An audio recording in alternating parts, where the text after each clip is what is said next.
know when you wonderful people be watching this video, but we have been looking forward to it for a long time. I don't know if you know that CBC Dubai has something called Connect Groups, and each Connect Group focuses on a particular sector, interest, or community of practice. And they're quite unique. But the exciting part of it is that we've for a while had our unsung hero, okay? Because what do they always say? Not all heroes wear capes. Some of them wear wonderful black dresses, as you'll see today. But we have our hero, Hanane. Hanane has been taken on. She has the lead position of the Connect Groups. And basically, she makes sure that all the practices are being followed, that we network with some amazing people, and she has us growing. And you're just going to find out why. Because she is one of our most dynamic members, and believe it or not, 18 years of experience. I don't know how you did that, Hanane. I think you started way too early, but we're not going to tell anybody about it. Okay, she got her laughing. This is good. But what I like, there's so many things I like about her, but I like that she's got a visionary approach to organizational wide learning. Mm-hmm. And this is fundamental, I think, in a lot of businesses. There's so much for me to tell you about her. She's had significant careers in Canada and the United Arab Emirates here, and strategic partnerships, business planning for the Department of National Defense in Canada. And there's so many more other where she's been a key player. And we're so lucky to have her as a key player here. So I want to thank you. So I think it's enough about me. I'll chime in every once in a while in regards to what our Connect Groups are doing. But why don't you say a little teeny bit about yourself? And I do have some sneaky questions to ask you. Oops, sneaky questions from Diana. Ooh. Well, thank you, Diana. I'm very happy that we're doing this. And thank you for taking the time. And thank you for this beautiful introduction. I'm very, very happy to be part of CBC. It is a beautiful community. There's so much going on. There's so much to come. So I'm happy to be part of the success story. A little bit about me. I really like to start where I felt the breakthroughs in my life is when I finished my master's degree in counseling/education. So this was a beautiful mix about education, and then I had to pick a specialization. And when I picked one about counseling. So I am a therapist by trade, and I'm also an educationalist, so as well. Yeah. Yeah, so I love these. I can't tell you how much I love these Connect conversations. Yeah. Normally we make them even for our NEM members because we want to get the ideas across. But I learn actually so much more from each one of our members during this thing. This is exciting. When we give each other airtime, we discover each other more. But we see each other a lot, but we don't have a chance to really dig up and know more about it. Yeah. So the beautiful about that is that I had to help people go through life challenges and life emotional challenges. So that also helped me to grow. The beautiful piece of all this is that I had to practice it in a corporate setting where so when I was a wellness consultant, it's a therapist, but we called it wellness consultant. It was a box within HR, and for all government departments I worked with. So Human Resources and Development Canada, Foreign Affairs, now Global Affairs called, and National Defense. So when you start with counseling and you start connecting to people, it never leaves you. Even though I've done so many other roles after, coaching, counseling is in my blood. So that's why I'm a true believer of people. Yeah. Well, I can tell you're really passionate, but I mean, I know you're really passionate. So I feel I'm actually a little bit more fortunate than the other people because I get to actually not always see you here online. Okay, so I get to see you face to face, which is good. It's like it's not as much as I want it to be. But anyway, can you share a bit about your personal journey? You gave us some of it already. And what led you to become passionate about driving organizational excellence and transformative education? That is actually a mouthful, but tell me some more about that.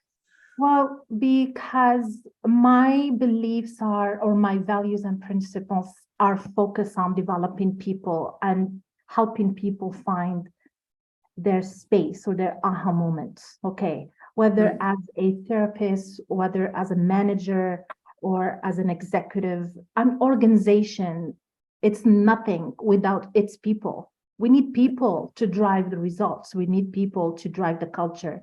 We need people to work and to deliver the work. So this is where my niche is and my focus is. So because I started 4 years, 5 years at the beginning of my career as someone who helped organizations be healthy and avoid toxic environments at work and creating respectful workplaces because of that background, I moved to learning and development, where now we want to train people, we want to upskill people, we want to support them to achieve their goals and the organizational goals. So if your organization is dreaming left and your people are heading to the right, there is no, what's going to happen? It's a clash, right?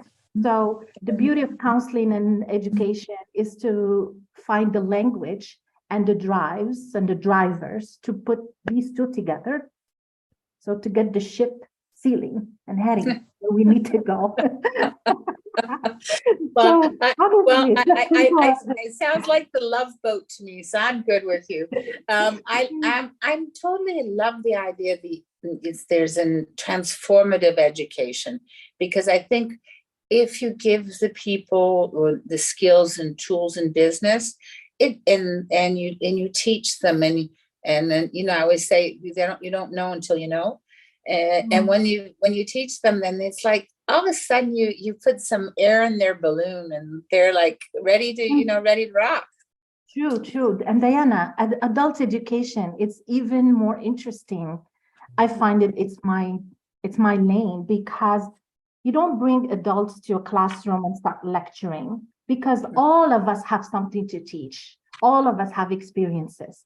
So the beauty of this learning and development for adults and for professionals is that everybody participates in the learning, right? So you really want to the learning to be impactful and transformative, because if they feel you're losing their time, they will not stay. They leave. They're not shy to tell you, sorry, I have some other things, better things to do. It's true. It's true. So the learning, I don't like pitch in the wall and what sticks, what doesn't. It has to be fun and something innovative. So I'm very, very happy. I like the expression, the aha moments, because when they're there, you're going, oh my goodness, I can't wait. You just can't wait to apply it to what you're doing. I'll give you an example so that the listeners can relate. One of the exercises I've participated and worked on is that Canada has been in a very hardship mission back some few years back. And because Canada never been in a war zone before or in a hardship mission before and never led such a mission, there was nothing on our shelves to support our staff getting ready for it, right? So developing training for these type of missions was something I was super proud to work on. But not only that, it wasn't training sitting in the classroom. It was mostly getting them to live the experience and to learn from the mistakes. So like kidnapping, we had people getting kidnapped. Oh, yeah. It's fun. So excuse me, did they know they're getting kidnapped, or no they knew they knew that they were coming to hostile environment training, which okay then that's at least a little bit. In there we inserted a sea-level kidnapping, so that we know what they need to do if ever they get kidnapped. So this is the type of transformative learning. It changes your life. It's not just your book notes. Okay, so that's good. So from now on, read the fine print, everyone. That's what I'm trying to tell you. Okay, well, I'm looking forward for us to doing some transformative education, maybe a course with CBC Dubai. I think we'll leave out the kidnapping, but we'll work on other things. Fun. Another type of fun, I think. Okay, I'm sure. Yeah, okay. So anyway, so now we found out how well you kept the staff there motivated in those situations. Let's see. So how do you stay motivated and inspired during challenging times or when faced with setbacks? Because I mean, I'm sure you probably have tons of prime examples because we've all, thank goodness, what people that are still here in the world after COVID have stories to tell. But let's say what kind of setbacks? So how do you stay motivated? What do you do in challenging times of business, maybe? That's a beautiful question. One for sure is to stay grounded and to stay balanced and know my why. The why need to be super strong, that if I would to be dead tomorrow, I would do it before I die. So I have my why. Okay. And my why is that I don't want to, sorry guys, I don't want to be negative, but it's my why. I don't want to die as somebody who's just getting a salary and paying my bills. I want to leave a legacy and I want to create legacies. So this is because I'm a strong believer that we're here to make an impact. And I want to shape people's life if I can. That would be great. So, and setbacks is that because of my counseling background, it was such a good investment, because it also helps me when I am struggling and resisting change, or I'm resisting a situation and I'm crying and I'm feeling a victim, and it's human, we all feel that way. I say, okay, well, I know for sure that my red toolbox is missing some tools. So I better get going and work on myself and get some tools in that box, because the way I'm resisting, it tells me that I'm lacking something. So what is, and then I go, and then I make a struggle as a growth opportunity. I won't tell you, it's hard. No one said it was easy. You get frustrated, but then you have to come out of it bigger and stronger than tired and overwhelmed. Yeah, that's fantastic. Actually, I don't know if you know that this year's theme is Leave a Legacy for CBC Dubai.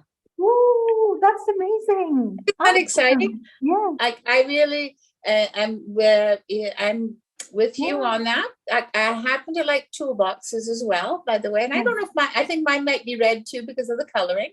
But the Leave a Legacy is fundamental. It isn't a dress rehearsal. It's good. It serves leaving a legacy also allows you to work in a healthier manner.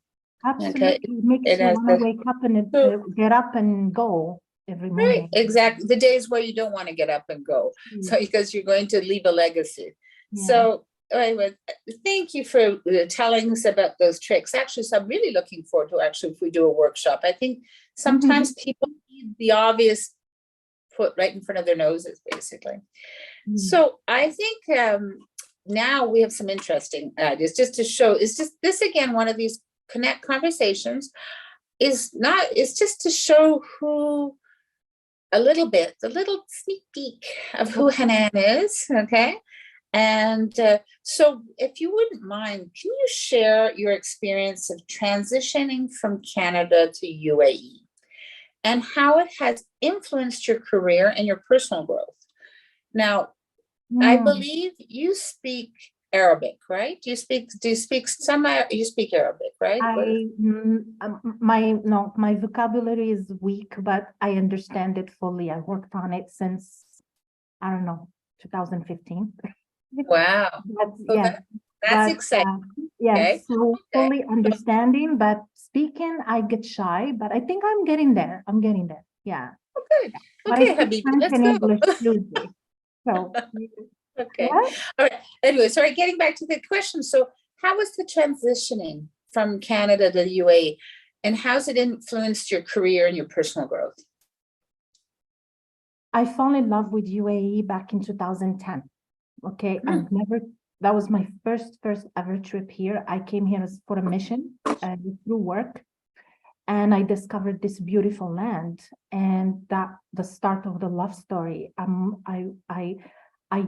would go back to Canada and feel that I'm missing something. There is nostalgia, and I need to cut a ticket and come back. So since 2010, I started coming for my own personal reasons, maybe tourism, maybe I book a course, I book a conference, something, just to make a reason to come over here. And I was planning this trip since then. I'm a single mom. My kids were young, recently back then divorced. So I was building my life back, my career. I wasn't ready to make the jump, but I kind of did a project because I raised my kids to be ready for this moment when when I'm ready to tell them bye-bye. Mommy's gonna have doing a trip. It became their dream. So my dream became their dream as well. So whenever I come to Dubai, they're very excited for me. They see it as it's good for mom to go, because when she comes back, she's happy, she's full of energy. But when I was ready to make the jump, I had anxiety.